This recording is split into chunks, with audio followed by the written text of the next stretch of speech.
पहली खबर आपको बता दें, पाकिस्तान के रक्षा मंत्री ने दी परमाणु बम की धमकी। कहा अस्तित्व पर खतरा तो करेंगे परमाणु बम का इस्तेमाल। साथ ही कहा भारत कभी भी कर सकता है हमला।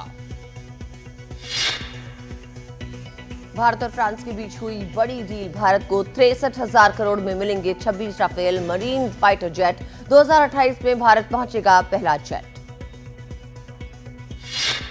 कनाडा के आम चुनाव में कौन मारेगा बाजी? मार्क कार्नी और पियरे पोइलिवर में कड़ी टक्कर। कुछ देर में आएंगे अंतिम नतीजे। यूरोप में कल हुआ बड़ा ब्लैकआउट। फ्रांस, स्पेन और पोर्चुगल में बिजली गुल। एयरपोर्ट, मेट्रो बंद। अस्पतालों में मची अफरा तफरी। पहलगाम में हुए आतंकी हमले से जुड़ा एक और वीडियो आया सामने जो बेहद खतरनाक है। वीडियो हमले के वक्त का है। एक सैलानी जिप लाइन की राइड ले रहा है, तभी गोलियां चलने लगती हैं। नीचे लोग जान बचाते हुए दिखाई दे रहे हैं, भागते हुए दिखाई दे रहे हैं। एलओसी पे गांव में एनडीटीवी की टीम पहुंची, जहां लोग किसी अनहोनी से बचने के लिए बंकर्स की साफ सफाई में लगे हुए हैं। एलओसी पर पाकिस्तान ने फिर किया सीज फायर का उल्लंघन। कुपवाड़ा, पुंछ में फायरिंग। भारतीय सेना ने दिया मुंहतोड़ जवाब। पहलगाम हमले की एनआईए ने तेज की जांच। एनडीटीवी के पास एक्सक्लूसिव जानकारी। क्राइम सीन की digital mapping. CCTV footage seize. Active mobile number के डेटा किए गए डंप। जम्मू कश्मीर विधानसभा के विशेष सत्र में आतंकी हमले में मारे गए लोगों को दी गई श्रद्धांजलि। विधानसभा में पहलगाम आतंकी हमले पे बोले सीएम उमर अब्दुल्ला, मेरे पास माफी मांगने के लिए शब्द नहीं। भावुक हुए मुख्यमंत्री। पार्टी नेताओं द्वारा पहलगाम की घटना को लेकर दिए जा रहे आपत्तिजनक बयानों से कांग्रेस का शीर्ष नेतृत्व नाराज। पार्टी की तरफ से तमाम नेताओं को कहा जा रहा है फिजूल की बयानबाजी ना करें।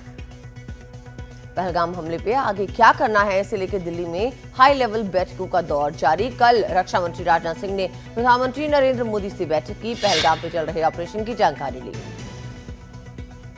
सुरक्षा एजेंसियों के हवाले से खबर, पाकिस्तान ने पीओके में आतंकियों को लॉन्च पैड खाली करने के आदेश दे दिए हैं। आतंकियों को पाक आर्मी की शरण में रहने का आदेश दिया गया है।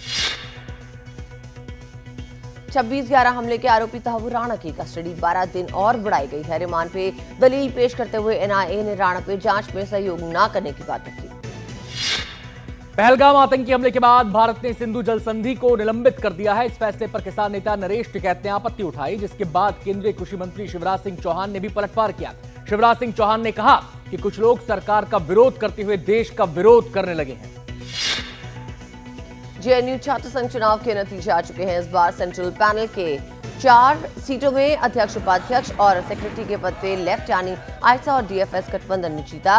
वहीं एक सीट ज्वाइंट सेक्रेटरी एबीवीपी ने जीती। एबीवीपी ने इतने सालों बाद लेफ्ट के गढ़ में सेंध लगा दी।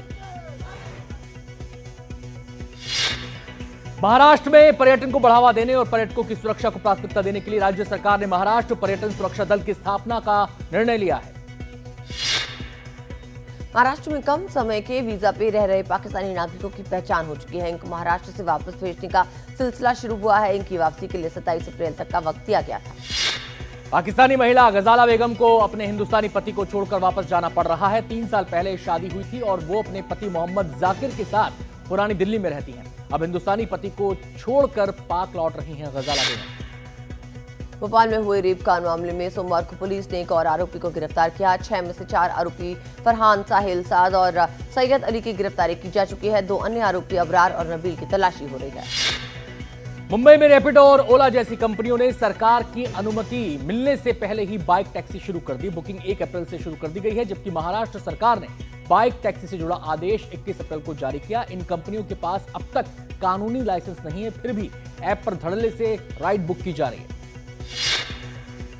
मुंबई में सफर महंगा हो जाएगा। बेस्ट बसों का किराया दुगना कर दिया गया है। अब जो सफर अभी तक 5 या 6 रुपए में होता था, उसके लिए यात्रियों को 10 से 12 रुपए देने होंगे। कर्नाटक हाईकोर्ट ने विंग कमांडर शील आदित्य बोस की उस याचिका को खारिज कर दिया है जिसमें उन्होंने अपील की थी कि हत्या के प्रयास का मामला खारिज किया जाए, लेकिन कर्नाटक हाईकोर्ट ने इनकार कर दिया। मामला रोड रेस का है, जिसे भाषा विवाद से विंग कमांडर ने जोड़ने की कोशिश की। पहलगाम में आतंकी हमले के बाद पूरा देश एक है। पाकिस्तान को उसी की भाषा में जवाब देने की मांग कर रहा है। इस मौके पे लोक गायिका नेहा राठौर ने कुछ ऐसी आपत्तिजनक टिप्पणी की जिससे वो कानूनी पचड़े में फंस गई और कई एफआईआर भी उनके खिलाफ दर्ज हुई हैं।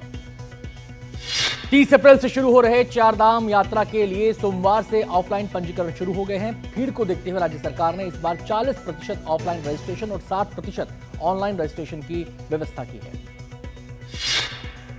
और डिशा के जगत सिंहपुर में एक प्लास्टिक पाइप स्टॉक यार्ड में भीषण आग लग गई, जिससे पारादीप और आसपास के इलाकों में काला धुआं फैल गया। यहां प्लास्टिक के सामान के चलते आग तेजी से फैली। हादसे में किसी के हताहत होने की खबर नहीं।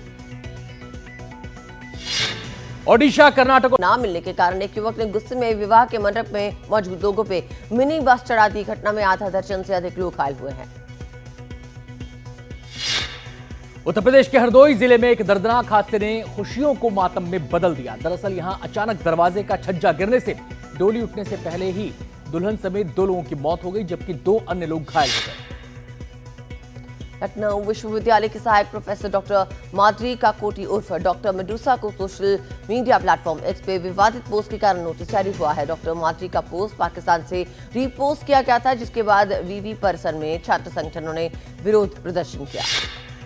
मध्य प्रदेश के उज्जैन में फॉरेन करेंसी एक्सचेंज कंपनी में 2 दिन पहले लाखों रुपए की चोरी 50 वर्षीय महिला कर्मचारी ने ही की थी। वारदात का खुलासा दुकान में लगे सीसीटीवी कैमरे से हुआ। रात के अंधेरे में कुएं में गिरा पैंथर घंटों रेस्क्यू कर निकाला गया। बांसवाड़ा जिले के कल्याणपुर वन क्षेत्र का मामला है। वन विभाग की टीम ने ग्रामीणों की मदद से उसे बाहर निकाला। व्हाइट हाउस प्रेस ने सोमवार को कहा कि राष्ट्रपति डोनाल्ड ट्रंप रूस और यूक्रेन दोनों के नेताओं से बहुत निराश हैं और हत्या को रोकने के लिए सबसे पहले स्थायी युद्ध विराम देखना चाहते हैं। यमन के हुती विद्रोहियों ने सोमवार को आरोप लगाया कि अमेरिका ने अफ्रीकी प्रवासियों को रखने वाली जेल पर हवाई हमला किया, जिसमें करीब 67 लोग मारे गए और 47 अन्य घायल हो गए। अमेरिकी सेना ने हमले को अंजाम देने की बात स्वीकार नहीं की। स्टारलिंक सैटेलाइट्स के साथ स्पेसएक्स रॉकेट लॉन्च किया गया। ये लॉन्चिंग फ्लोरिडा के स्पेस सेंटर से हुई, ये जानकारी दी गई। फैल्कन 9 रॉकेट को रविवार रात लॉन्च किया गया। कंपनी के मुताबिक रॉकेट 23 स्टारलिंक सैटेलाइट लेकर गया है। रूसी राष्ट्रपति पुतिन ने 8 मई से 3 दिन के युद्ध विराम की घोषणा की, लेकिन इस बीच रूस यूक्रेन में जंग जारी है। रविवार को रूस ने दावा किया कि उसने यूक्रेन में मल्टीपल टारगेट्स को निशाना बनाया है। यूक्रेन ने दावा किया कि उसने रूस के बड़े ड्रोन हमले को नाकाम कर दिया और 50 से ज्यादा रूसी ड्रोन मार गिराए हैं। उत्तर कोरिया ने यह मान लिया है कि उसके सैनिकों ने यूक्रेन के साथ युद्ध में रूस का साथ दिया। उत्तर कोरिया ने कहा कि कुस्क इलाके को यूक्रेन के कब्जे से छुड़ाने में उसके सैनिकों ने रूस की मदद की है। ईरान में बंदर अब्बास के पास धमाके में मरने वालों की संख्या बढ़कर 40 हो गई। सरकार ने कहा धमाके की वजह पता करने के लिए जांच चल रही है। संयुक्त राष्ट्र की अदालत पर बरसे इजरायल के विदेश मंत्री गाजा की नाकेबंदी को लेकर सुनवाई को बताया राजनीतिक। युगांडा ने किया इबोला वायरस के खत्म होने का ऐलान। पिछले 42 दिनों से नहीं आया वायरस का कोई भी मामला सामने। राजस्थान रॉयल्स के 14 साल के अनोखे क्रिकेटर वैभव सूर्यवंशी ने आईपीएल 2025 में गुजरात के खिलाफ सिर्फ 35 गेंदों पर अपना पहला आईपीएल शतक जड़ दिया। आईपीएल के 18 साल के इतिहास में किसी भारतीय द्वारा बनाया गया आईपीएल का यह सबसे तेज शतक था। राजस्थान ने यह मैच 8 विकेट से जीत लिया। राजस्थान टीम के बिहारी धमाके वैभव सूर्यवंशी ने अपनी शत के पारी में मुरली विजय के बराबर 11 छक्के और 7 चौके लगाए। क्रिस गेल की 30 गेंदों की शत के पारी के बाद ये आईपीएल के इतिहास का दूसरा सबसे तेज शतक रहा। वैभव आखिरकार 38 गेंदों पे 101 रन बनाकर आउट हो गए। वैभव का शतक पूरा होते ही राहुल द्रविड़ डगआउट में अपनी चोट भूलकर उछल पड़े तो सचिन तेंदुलकर ने लिखा, वैभव की बेखौफ पारी, बल्ले की रफ्तार, गेंद की लेंथ को तेजी से पढ़ना और अपनी ऊर्जा को ट्रांसफर करना इस शानदार पारी की खासियत है। पहलगाम आतंकी हमले को लेकर पूर्व पाकिस्तानी कैप्टन शाहिद अफरीदी ने भारत पर एक आपत्तिजनक टिप्पणी की। उन्होंने कहा, फूटा ओवैसी का गुस्सा, बोले जोकर का नाम मत लो। अफरीदी ने विवादास्पद बयान में कहा, अफरीदी ने पहलगाम में हुए घातक आतंकी हमले का दोष भारतीय सेना पे मढ़ा था।